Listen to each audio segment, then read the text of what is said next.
Namaste and good morning, India. Welcome to your daily update of top Indian headlines, brought to you by OneRead News. Have you ever scrolled through the day's news and just felt overwhelmed? It feels like this random collection of events, right? A financial report over here, some political drama over there, a sports update, a tragedy. It's a lot. But what if I told you they aren't random at all? What if they're all secretly connected like a giant puzzle? Well, today, that's exactly what we're going to do. We're going to take the headlines from just one day, and together, we're going to find the hidden threads that tie them all together. Okay, so here's our roadmap for today. We're going to start where so many stories really begin, with the money. Then we'll see how that money makes the world sit up and pay attention. From there, we'll dive right into the power struggles happening here at home. After that, we'll connect all that high-level stuff to what it actually means for you and me. We'll even look at the world of sports, and finally, we'll zoom out for a quick look at what's happening around the globe. It's quite a journey, but I promise it's all connected. Let's dive in. All right, first up, it all starts with money. I know, it's a total cliche, but it is so true. If you really want to understand what's going on, a country's ambitions, its power, even its problems, you have to follow the money. And on this day, India's entire financial system got a massive report card from a global examiner. And let's just say, the grades are looking really, really good. So here it is, the headline that kicks everything off. A huge global agency called S&P has just upgraded the credit ratings for 10 of our biggest banks and financial firms. We're talking about the heavyweights, SBI, HDFC Bank, you name it. Now, this is a big deal because it comes right after S&P also gave a thumbs up to the entire country's rating, what they call the sovereign rating. Think of that as the country's overall financial health score. So first, the country gets a better grade, and now our biggest banks are getting gold stars. It is a massive vote of confidence from the world. But what on earth is a credit rating, and who are these S&P people anyway? Okay, let's break this down. Standard & Poor's, S&P. Don't worry, it sounds way more complicated than it is. Just think of them as a global financial referee, or maybe a super strict teacher who grades the economic homework of entire countries. They look at a company or whole country and they give it a score on how likely it is to pay back its loans. A higher rating, like the one we just got, is like getting an A+ on that report card. It basically flashes a giant green light to investors all over the world that says, hey, your money is safe here. This place is stable. And when that happens, foreign investment starts to pour in, and it becomes way cheaper for our own government and companies to borrow money for all those huge projects, like new highways, ports, and power plants. So here's the crucial link. When your economy gets that big, shiny, global stamp of approval, it doesn't just attract money, it attracts attention, a lot of attention. And that leads us perfectly into our next section, the world comes knocking.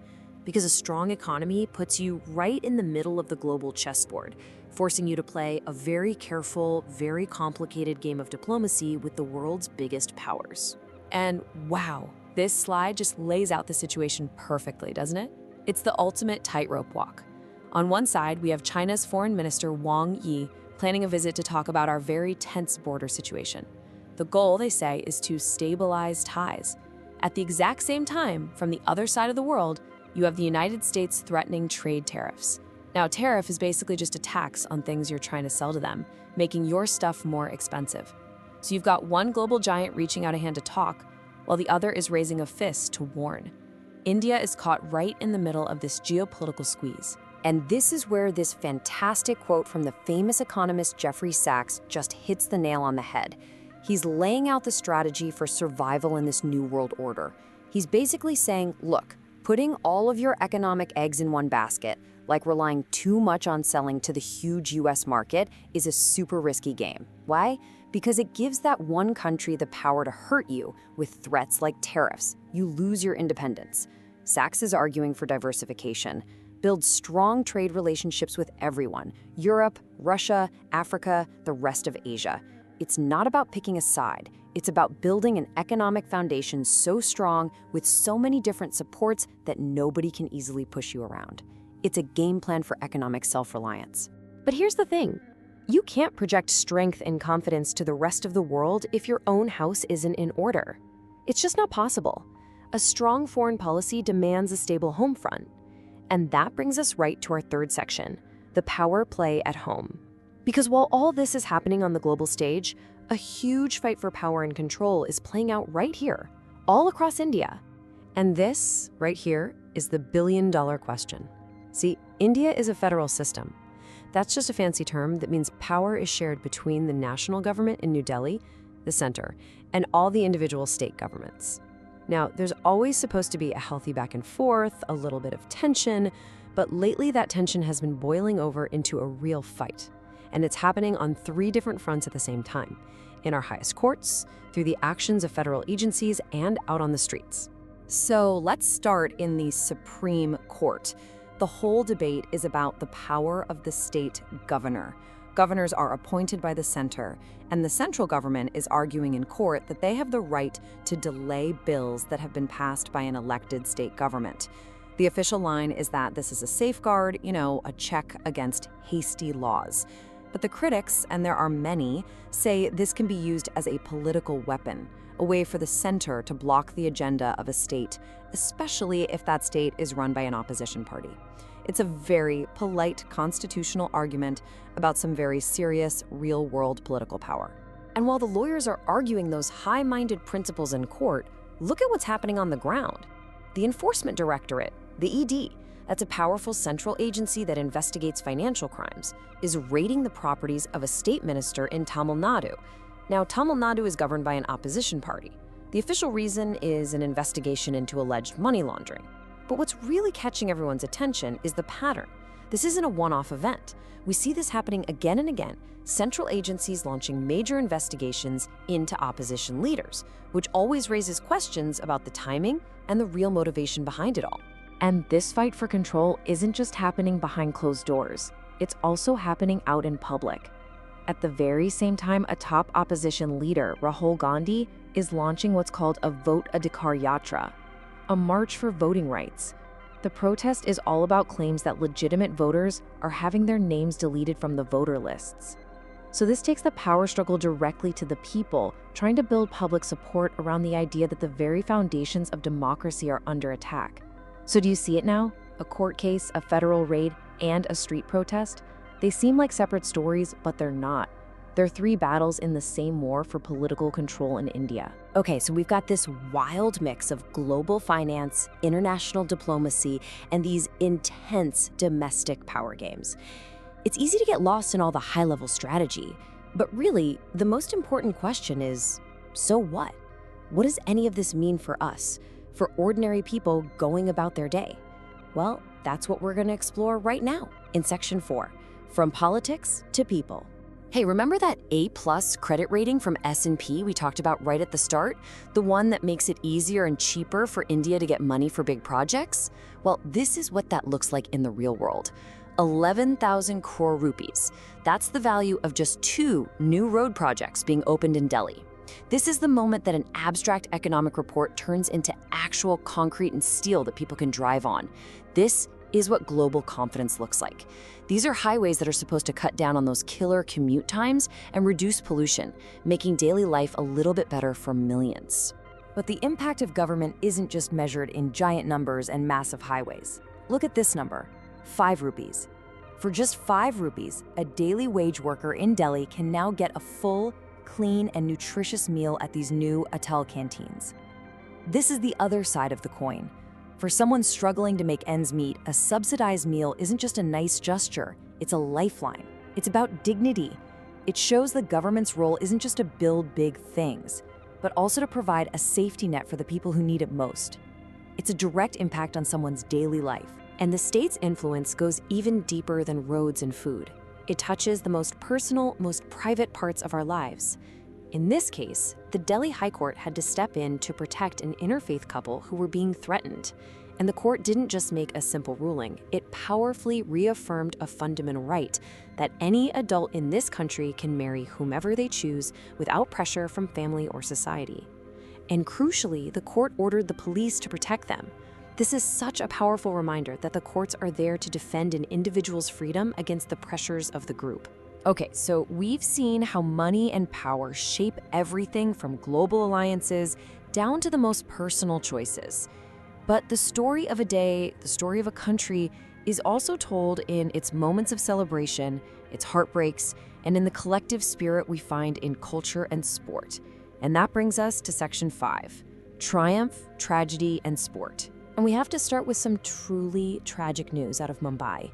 During the incredible Dahi Handi celebrations, 2 young men, known as Govindas, died, and almost 100 others were injured. This festival, with its famous human pyramids, is such a beautiful display of faith and community and sheer athleticism. But this news is just a brutal, painful reminder that when tradition and high-risk activities meet, safety has to come first. It forces a really difficult but necessary conversation about how we can make these beloved celebrations safer for everyone involved. And now, in a fascinating contrast, we move from that tragedy to a story from the world of cricket that's all about being proactive. The BCCI, India's cricket board, just brought in a brand new rule for domestic games called the serious injury replacement. Basically, if a player gets a bad injury on the field, like a concussion, an independent doctor can confirm it, and the team is allowed to bring in a similar player as a substitute. This is a huge step forward. It's a clear signal that they're putting the health and welfare of the players ahead of old, rigid rules. It makes the game safer, and it makes it fairer. And let's end this section on an absolute high note. This is so cool. For the first time ever, India is going to host a major international speed skating event, the Asian Open Trophy in Dehradun. This is huge. For one, it's a massive boost for winter sports in India, which are still growing. And second, it puts a sport like speed skating on the map for a whole new generation of kids in our country. It's a moment of real national pride. All right, we have covered so much ground. From a rating agency in New York to a courtroom in Delhi, from Mumbai to a skating rink in Dehradun. For our final section, let's just quickly zoom out and see what else was going on in the world on this day. Because remember, no country is an island, and you might just notice some very familiar themes popping up again. Over in the United States, the government suddenly stopped giving out visitor visas to anyone from Gaza, saying they needed to review their procedures. Now, whatever the official reason, many believe this decision was a reaction to domestic political pressure. And the result is that real people, who might need to travel for medical care or to see family, are directly affected. It's a classic example of how a country's internal politics can have a huge impact on people thousands of miles away. And in Turkey, we find a story that's, well, it's going to sound pretty familiar. Dozens of opposition party members were arrested, all for alleged corruption. But the timing is what's key. It comes right after the opposition did really well in local elections, making many believe this is a political move to weaken them. This idea of using state agencies in a domestic power struggle, it's a theme we see happening in many countries around the world, not just our own. And finally, we see a moment of intense, high-stakes diplomacy that echoes that tightrope we saw India walking. Ukraine's President Zelensky announced a meeting with the US president. His goal? To talk about ending the killing in the war. For a leader whose country is in such a desperate fight for survival, a meeting like this is a critical chance to get support from a global superpower. It's another example of navigating a complex world to protect your own people. So there you have it, a credit rating, a diplomatic dance, a fight for power at home, new roads and 5 rupee meals, a court defending love, tragedy and triumph in sport, and power plays happening all over the globe. It all seems so random, doesn't it? But it's not. The thread connecting every single one of these stories is the constant, fascinating dance between money, power, and people. It's the push and pull between the global and the local, between the state and the individual, between tradition and safety.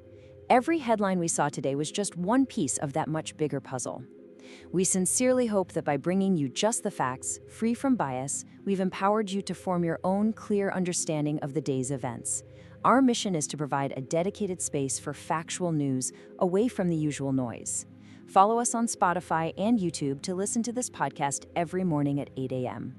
Thank you so much for tuning in. We'll be back tomorrow morning to connect the dots on another day. Until then, keep smiling and making this world a better place. Namaskar.